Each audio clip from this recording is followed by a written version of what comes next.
C'est un rendez-vous institué sur l'agenda des événements de la commission de l'UEMOA, l'Union économique et monétaire ouest-africaine depuis 2014. La rencontre annuelle entre le président de la commission de l'UEMOA et les partenaires techniques et financiers de l'Union accrédités au Burkina Faso vise à maintenir le dialogue sur la mise en œuvre des projets. La rencontre d'aujourd'hui a été l'occasion pour nous de réaffirmer à ses partenaires l'importance de cette rencontre que nous voulons régulière et efficace dans son déroulement. Et dans son contenu, aujourd'hui nous avons passé en revue les différents projets et programmes, parce que comme je l'ai dit, c'est nos partenaires techniques et financiers, donc ils financent nos projets et programmes.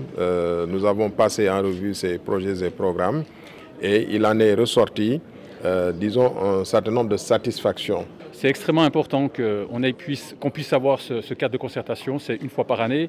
Évidemment, c'est avec l'ensemble des partenaires techniques, avec le président de l'UEMOA, les commissaires, les collaborateurs techniques, les directions techniques.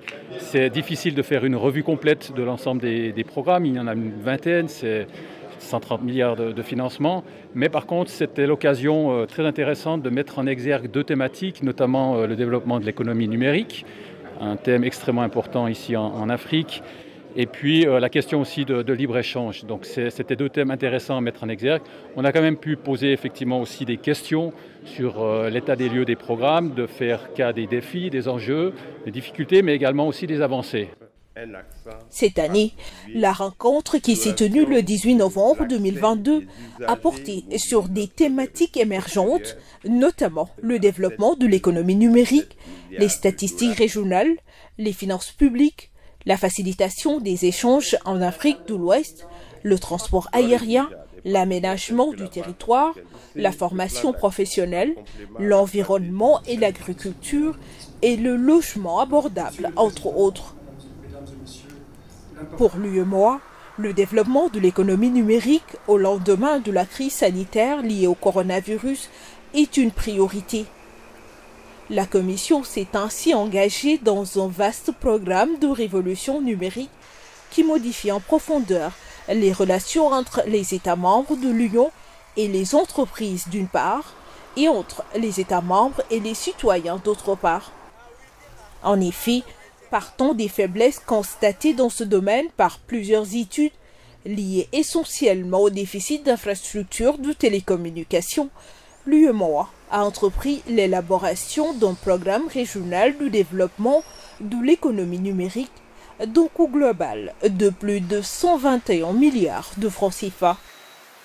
Ce programme régional économie numérique que nous sommes en train de développer est un programme qui permettra de définir un cadre réglementaire approprié au niveau de notre Union, qui permettra aussi de définir les chemins pour avoir des infrastructures en matière d'économie numérique efficaces au niveau de tous les États membres, et enfin qui permettra de développer les usages. Développer les usages, c'est comme ce que nous sommes en train de faire. Si vous le vouliez, là, vous pouviez passer en direct ce que nous sommes en train de faire par numérique, etc. C'est ça les usages.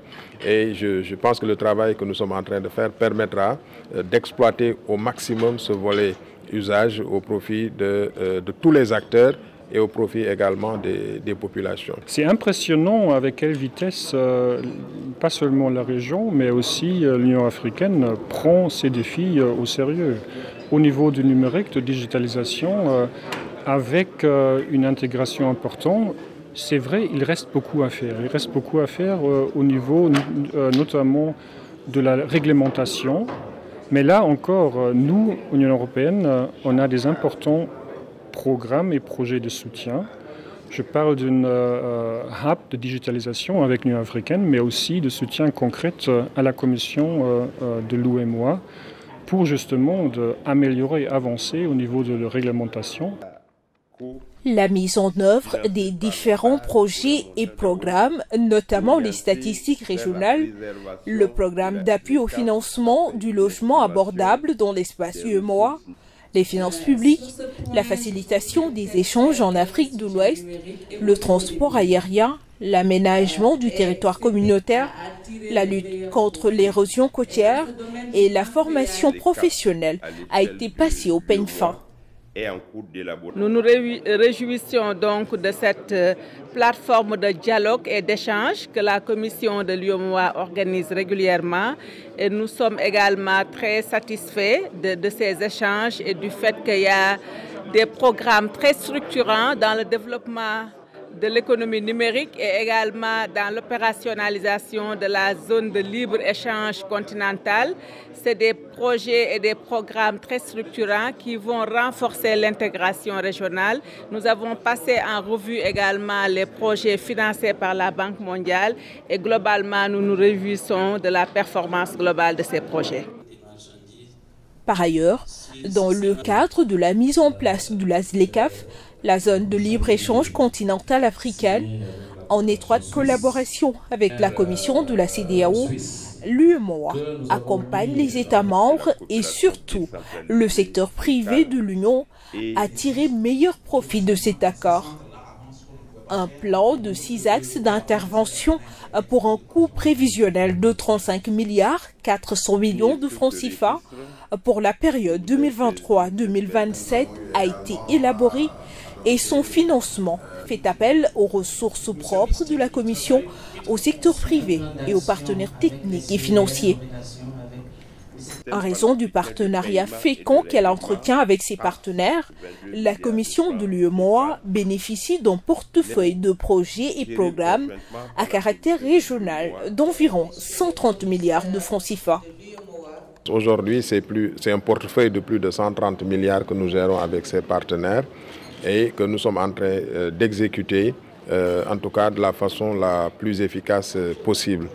Mais les discussions que nous avons eues avec les partenaires ont fait évidemment ressortir la nécessité d'améliorer la mobilisation de ces ressources-là, d'améliorer l'efficacité de nos procédures pour assurer une mobilisation plus efficace de ces ressources au profit de la Commission, mais surtout au profit de nos populations, pour qui en tout cas nous avons initié tous ces projets-là et pour qui nous travaillons.